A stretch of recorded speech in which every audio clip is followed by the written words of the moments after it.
So we're in the chapter called Chiloi, and it's section Vav. Or understanding the tefillah arouses one's kavana. That through a havana, through an understanding of tefillah, we can enhance our intent. Bichlal achas min hasegulos hagedolos. One of the great segulos, one of the great it's a segula. Segula is you do something that it causes benefit in some other way. It's like banking away merit. So one of the great merits of that we're talking about mehadvarim me'orim es kavana, that elevate one's kavana umekilin al iyun hamachshava so tishotet heina behena, that a person shouldn't allow their thoughts to jump back and forth, to wander all around. Hi lahavina tatfila. So you want to prevent yourself from your mind from wandering to other directions, which is, if you have, like me, ADD, where everything works in free association, and you think of one thing and makes you think of another. So in order to stay focused on tefillah is to understand the words, what you're saying. She said, "Hufach et zmanei tefillah oneg havana," and it will turn your moments of tefillah into joyous moments, to pleasurable moments, not dreaded moments. So when you're a teenager, you have to get out of bed, you go to shul, and it's annoying, and it's difficult. Sometimes when we're older, we feel that way about shul also. So it will turn tefillah into a pleasurable experience. Kasser Ramchal writes Bakdamas Derech Hashem in his introduction to the Derech Hashem. Years ago, we learned the Derech Hashem in this year. Kiamam Tzir Chalakim Rabim Asher Lo Nodak Sharam Umadregasam Amiti Bibinyan Hakol. That the form of many different Chalakim Rabim, of many different parts, that Asher Lo Nodak Sharam, where you don't know the connection between A and B and C and D. Madrigasam Amiti Bibinyan Hakol.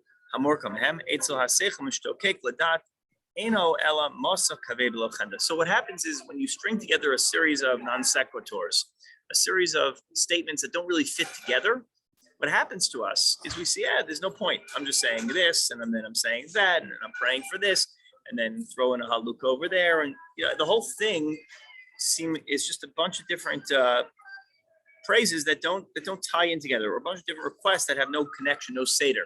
In fact, today's Daf Yomi in Megillah, Yud Zayin actually spoke about the sequential development of Shemona Esrei, and why it is that we go from one bracha to the next in the order that we do, which is based on psukim and also based on logic, things that you request, and why Bina comes after the mentioning of Shem Hashem of El Kel Kadosh, and why after Bina we start to mention why we move into Geula, and why we move into refuah and all those brachos. So the Gemara explains that progression. But if you don't understand the connection between each blessing, ultimately it lends itself to a meaningless jumble of prayers.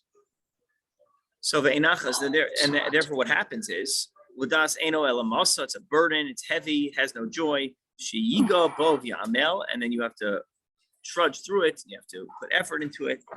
The nila v'ayef, and in the end you're tired. Ve'nachas, there's no pleasure. Al korchach aval kishehu, when you mevin abinyan hana hazeh, when you do understand this wondrous structure, when you start to understand how beautiful this building is, havana zu moshechet libo, it pulls your heart. Shelo yasich daito min advarim, so that you shouldn't. Your heart shouldn't be taken away from these things. Haniflam ba'yafim. Seder atfila kavua. Marach niflash mivin osa harei zmanei atfila hem zmanei tanu b'simchana. So first of all, to understand the order of the tefillah is paramount. You have to understand the structure. Also, if you want to get close to God, and to understand the wisdom that is nestled, that is buried inside of the Shemona Esrei. Because there is no joy like the joy of wisdom. This is a profound statement. We enjoy we enjoy entertainment, we enjoy food, and we enjoy things like that. But the real joy in the world is when you understand something intellectually. It's a great feeling when you wrap your head around something that you didn't get before, and you're like, it makes more sense. All of a sudden, it pieces together pieces in your life, and it brings meaning, and meaning brings joy. Siddur Mesechus Nifla, and the siddur is a wondrous tractate. It's a wondrous book. The Torah Hashem in the Torah of God. And the more you understand it, so too your tefillah takes on a new energy and a new dynamic nature to it. So a new excitement. Okay. Masechta means tractate. So a section of something. So if you have like in Gemara, we'll talk about Masechta. We'll say Masechta is like Brachot, Shabbos, Eruvin, where the subject matter of that, yeah, it's a volume. It's a volume. So no, it's a term. It's an Aramaic term for volume. It would be like not quite chapter. Chapter would be perek. Volume. It's a volume. A volume. Right. Perek is chapter. Right. Right. And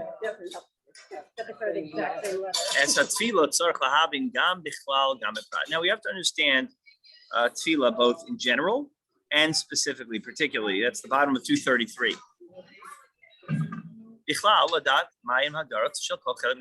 In general, we have to understand what it is, what exactly is each section, each agenda of tefillah. And then Ma'u Geder Psukkah Zimra, what are we trying to do with Psukkah Zimra? Ma Gidran Shel Berachos Kriya Shema. What are we trying to do when we say the Berachos Kriya Shema? Ma'u Geder Shmon Esrei. What is the nature? What is the purpose of Shmon Esrei? What is that about? Zeh b'chlal. That's the klal. That's the general idea. So first of all, when we dive into tefillah, we want to have a general understanding of each section.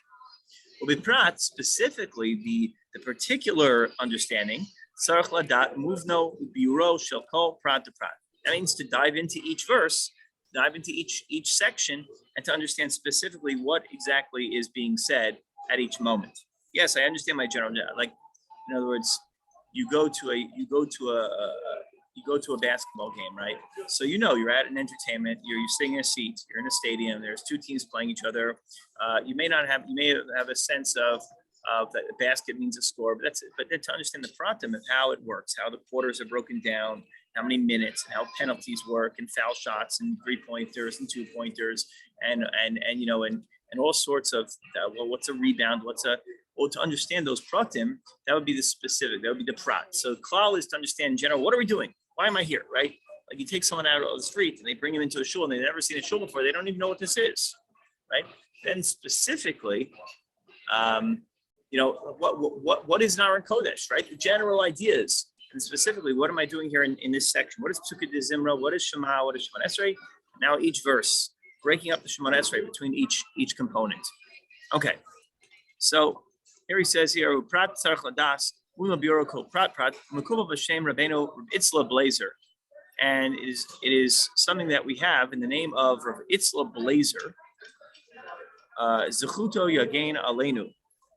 May his merit protect over us. They don't translate that into English. She'asugya Megillah Shel Seder Yud Ches Brachos. Oh, look at that. That's today's Daf Yomi. Of 2,700 pages in Daf Yomi. This is today's Gemara. Gemara Megillah that goes through the order of the Shemon Esrei. Minayin Omrim Avos. How do we know that we say Avos? Minayin Omrim Gevuros. How do we know we say Gevuros? How do we know that we have Kedushas Hashem? The Gemara asks those questions. It's to understand the intent of each part of Shemon Esrei. Hasiba l'chora sheyodim kesher abrachos. The reason is that we have to have a connection to what we're saying. Lama bracha zu ba achshav. Why is this bracha coming at this juncture in the Shemon Esrei? Why is this one coming afterwards? Lama zu ba achareha. Ve'ein zu gorer zu. Ich zu gorer zu. It has one bracha. Bring me into the next one. That was one, the causative to the next blessing. And then once you understand why you're saying what you're saying and when you're saying it, then you enhance your understanding and your desire. Whatever, the more you can build this structure of prayer, you'll have a greater desire to daven. It'll be easier to focus. And you won't wander, your head won't wander into foreign thoughts and foreign ideas. At that point, you'll be able to be present where you are. Chen Bechol Shiavin Yosef Binyan Tefila, and the more you understand Kakao Yosef Chesed, sorry, we did that already. Uvyucha B'Sofa Tefila, in the end of the prayer. Kevan Shehelchosea Shonot Lekula, since the halachos are different. Lekula L'Umat Tefila Tatfila, Vein Sham Isser Havzim B'Dibur. Once you ride to the end, and there's no more prohibition to interrupt with your words. Now, we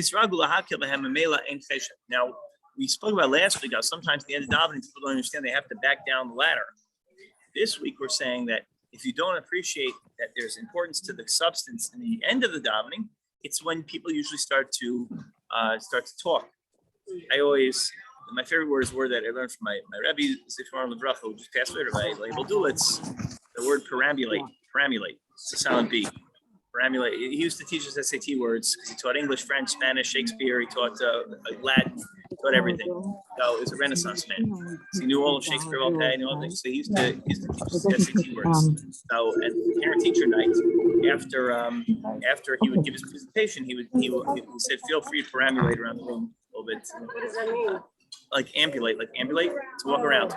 So what happens is you get to Chazar Sashatz and Shimon Esrei Musaf, it's like watching, if you were like on top, it would be like watching an ant farm.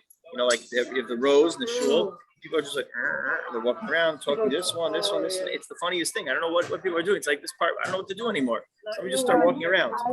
And what do you say? Not in the women's section. Right, in the men's section, at least it happens. And they start walking around, have a kiddush, they do shop. And then my greatest pet peeve is when two people say hello in shul and they'll give this hug. It's not just a hug. I don't want hugging.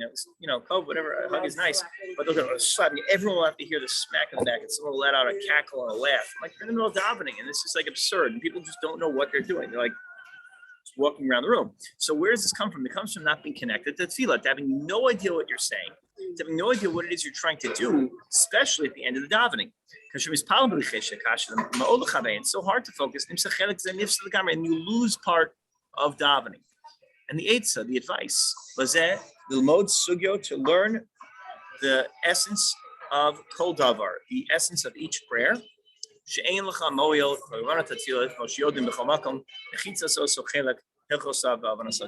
the halacha and to understand what you're doing is the best way to connect. Okay, great. First, understand the explanation of words, understand a broader explanation of what you're trying to do, so you can appreciate the wonders of what you're saying. Then once you gain that understanding and you can benefit, so your mind won't wander. And if you want to understand the words, you have to dedicate time during your week to understanding these words. It's impossible to know without analysis, without study, without time. Everything you learn takes time. Okay, so now we're on page 235. The word, however, third paragraph, and v'hinei on page Kuf Kafei in here. V'hinei, and behold, yesh b'zeh gam sakana. Now, when you start to understand what you're doing, there's also a danger in all that. What would be the danger? The tractate of prayer, meaning the book of prayer, mituka hi minufat sofim. It's sweeter than nectar. It belongs to the category of agada, which is we call chalav udvash. It's milk and honey. It's the sweet stuff that goes down easy. Dvash v'chalav. Kvar his harunu chazal al zeh. And the rabbis warned us. It says, make the Torah keva, make your Torah study a permanent, regular, regimented activity. Like every week, you have a class this time. Every day, you learn at this time. Every time you're going through this book and this work and this idea. But don't make your tefillah keva. And it's hard to do. Tefillah is every day at the same time. But don't make your tefillah routine, by rote, right? Don't make it by rote, rather. Don't make it where we're going to go over and do the same thing over and over again, because otherwise you're just going to lose its flavor.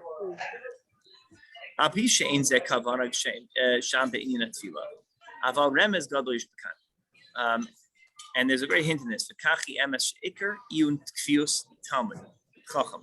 The main essence of analysis of kviyut of a Talmud Chacham chayav she'be'iyun haTorah dafka has to come in the form of analysis of Torah.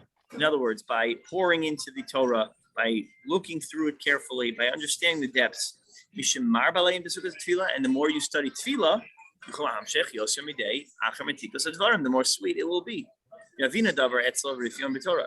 So what he's saying is that there's a downside because there's a certain sweetness to tefillah, and when you engage in tefillah, one of the things is you may end up losing other aspects. You may end up not focusing on Torah.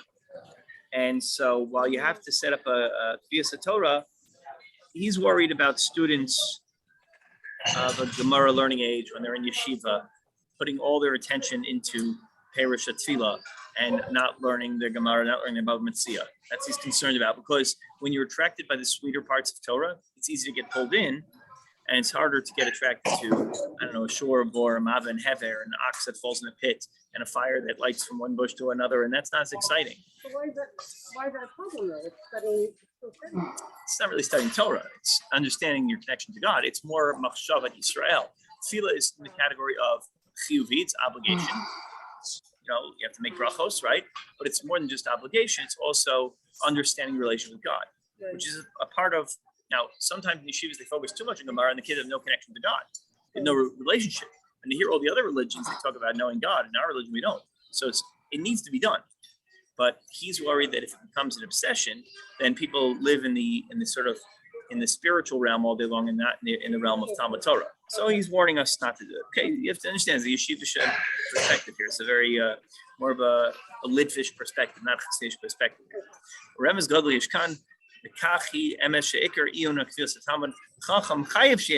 have to spend time learning Torah, but you should set up time, even when you're young, to now analyze your tefillah, to add desire, to add fire to your prayer when you're davening and outside davening. Because then you'll have greater value in your davening, for sure.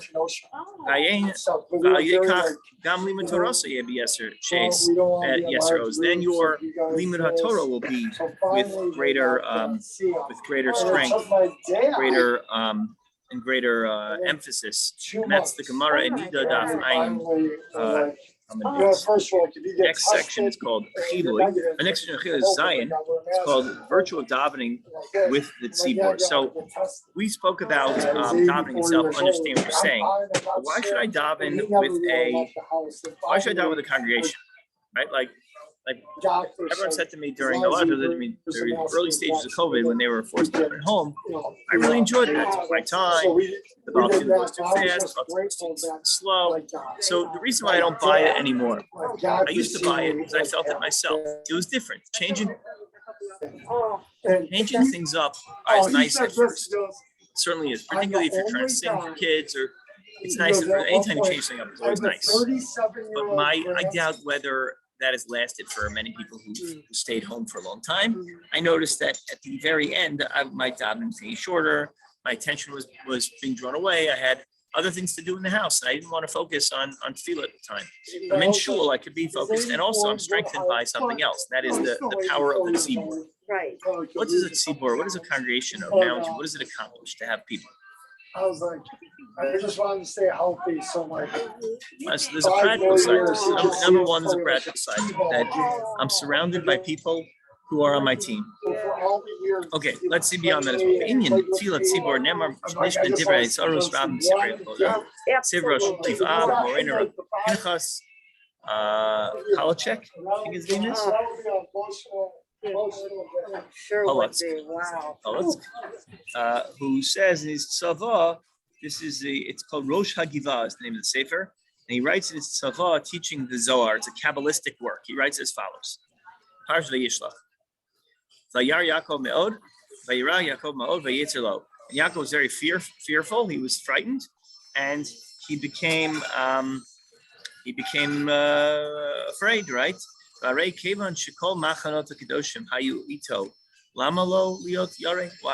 Yaakov was surrounded by all of the Jewish people, right? He had his camp with him. Why was he so afraid? So the rabbis say, Lama lo liot yarei? Neshaya levado, because at the end of the day he was alone. Tfilat yochid eina ela gaven echad. So, I'm sorry. This is actually. Oh no, this is when he's alone. When this is by when he has his dream. This is not with his family. Yeah. So Yaakov was distressed. So he was distressed. Here, Bereshis 32:8. Verse.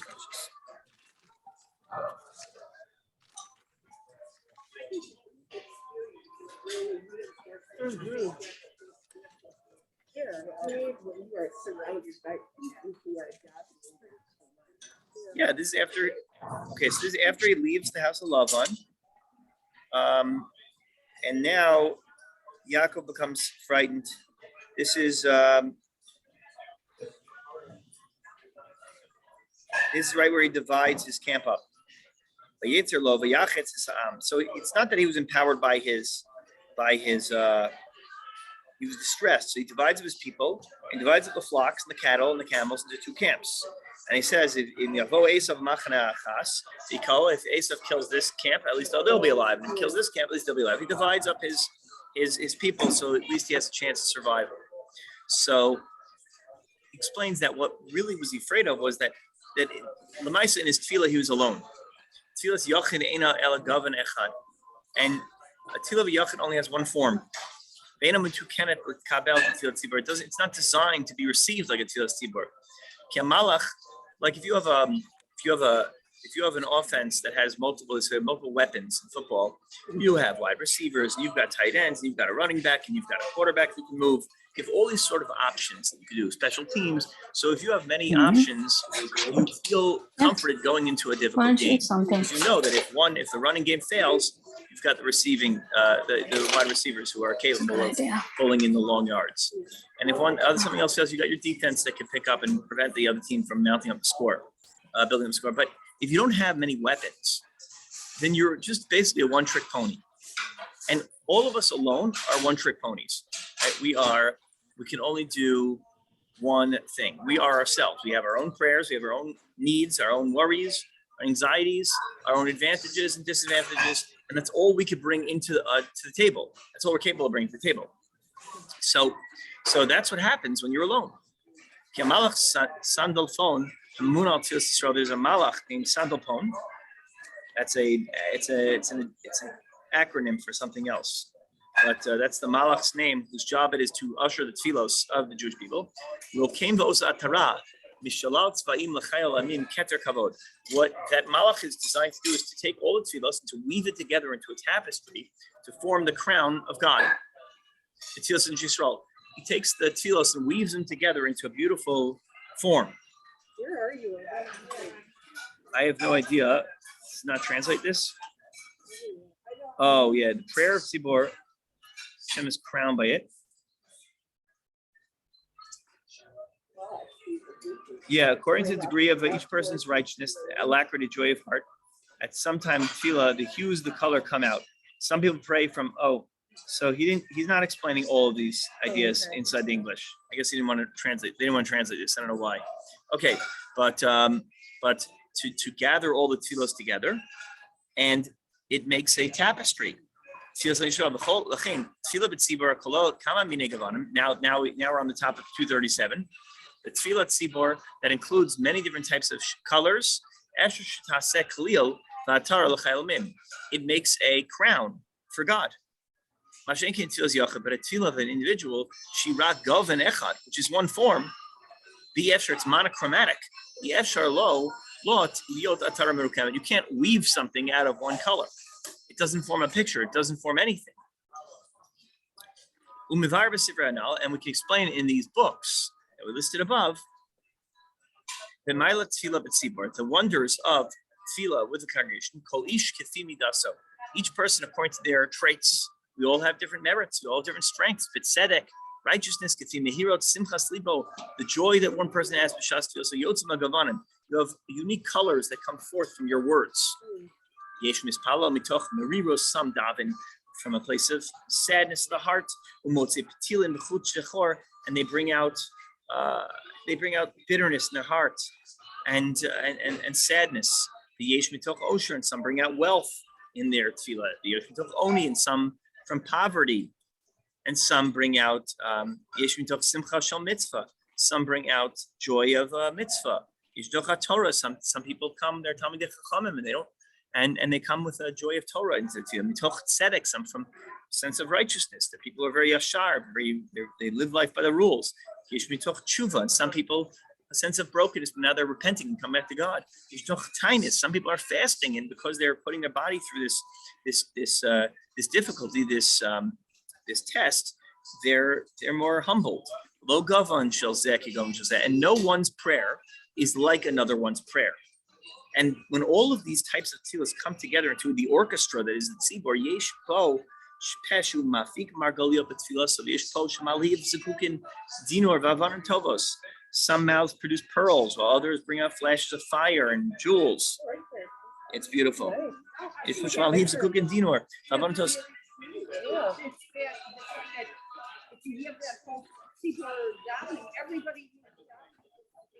Mm-hmm.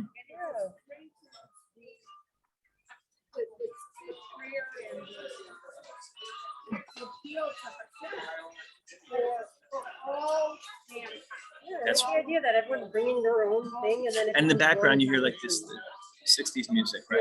Yeah, come on now, smile on your brother. Oh, that's not what this is. Different song, same band though. Yesh peshu mav margalos. So each ein mispar legavanim hayotzim, and there's no number, there's no quantity to the multitude of hues, colors. Hayotzim mitzvos Yisrael. Baruch Chacham Harazim, and blessed is the wise one of secrets. Shiodea Mayesh Belev Kol Echad Echad, who knows what's in everyone's heart. Not only that, you don't even have to bring it out. Hashem knows what's in everyone's heart. Yodea Madregas of Shoresh Nishma Shoshu Kol Echad.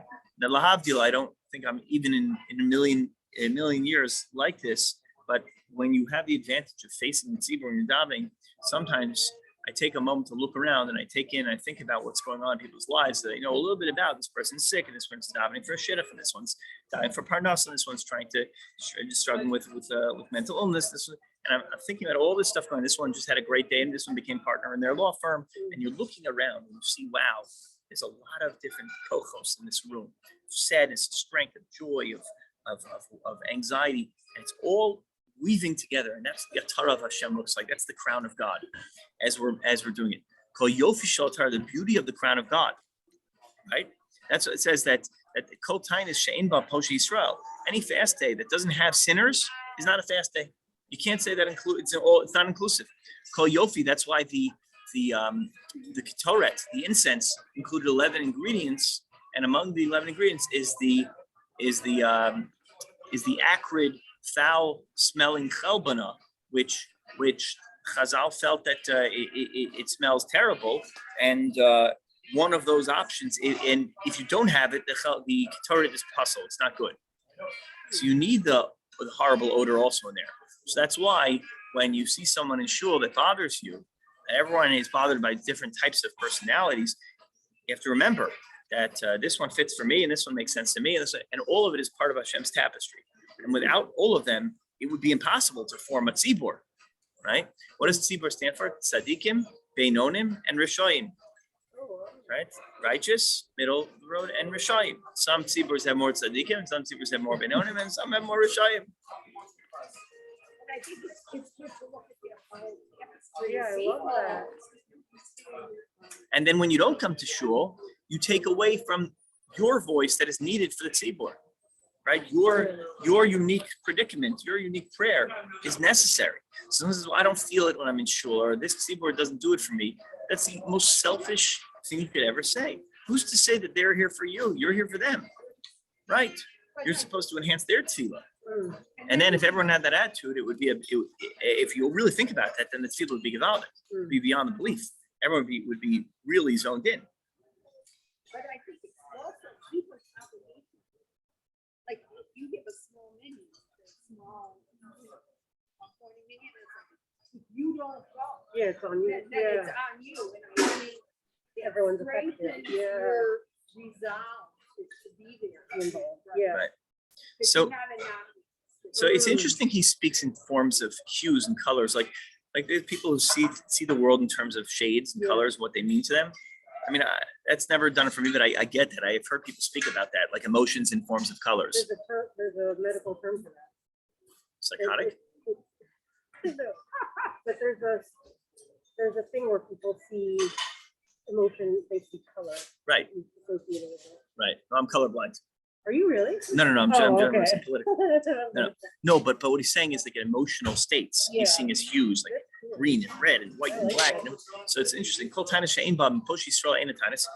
Kol yofi shel Torah yeh b'famim mikuda shchorot yoter migavan halavan o adom o zahav. Sometimes the crown is bejeweled with black. Sometimes bejeweled with red. Sometimes with gold. And who's to say what neshama, what emotion is necessary to put into that crown? Below sagi. And without this is not sufficient.